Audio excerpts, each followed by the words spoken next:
¿Cómo estás, mi amigos? Parlez-vous français? This is Suzanne here. I'm here to rock your world with a salsa verde that you've never had before, except if it's been from your help. But, okay, I know that's politically incorrect. However, I am going to make it for you today. I've learned how to make it, and here's my first question for you. Do you know how to transform this into this? I say no, which is the same in Spanish and English, right? Anyways, we digress. Most people think these are pesky little husky green tomatoes, as in fried green tomatoes, movie classic. Oh, no, no, no, no.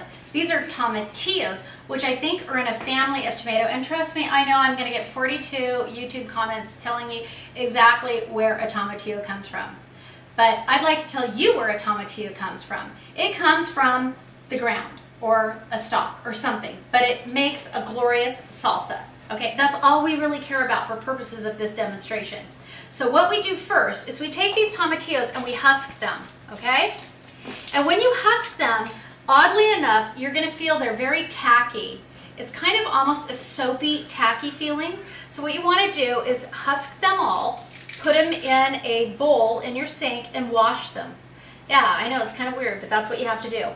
Then you put them in a pan or in a pot on your stove, and you add a couple. I use Serrano Chilies. A lot of people use jalapenos. I think they're too hot. Serrano is a much milder chili to use.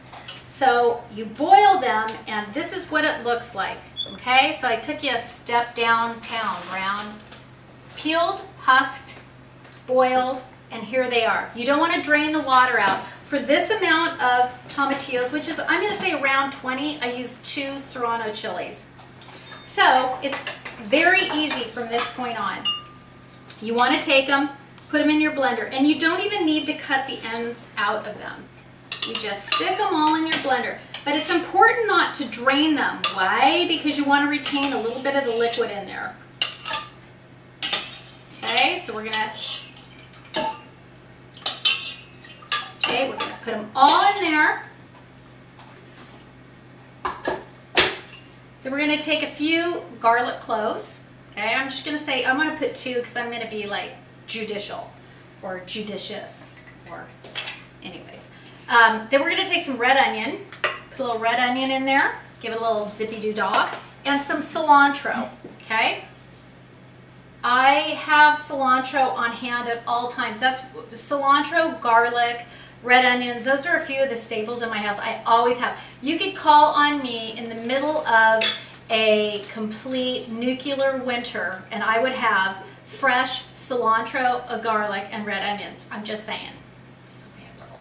Okay, so I'm going to whirl this up now, so cap your ears on.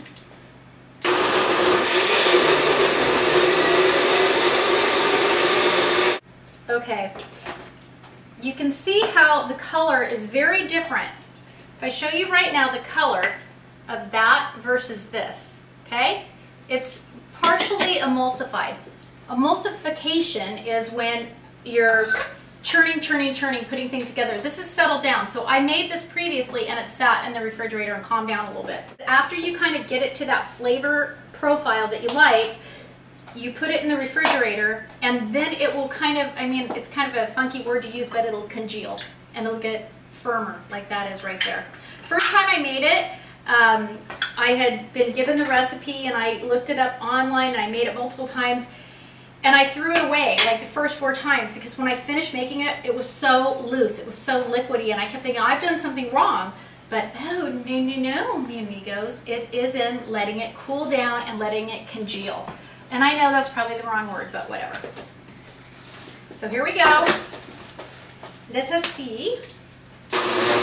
And what can you do with this? Oh, you can do so many things. You can use this with nachos. You can use this with, you can take some avocado, dicey avocado, introduce that into your salsa verde, put it on top of a chicken breast. You can put it on top of rice.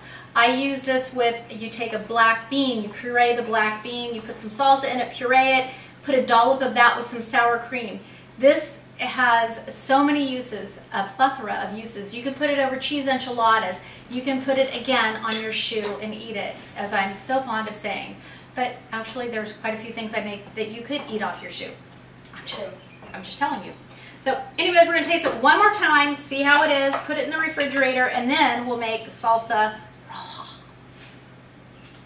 Oh, that was it. That was it. That's what it needed.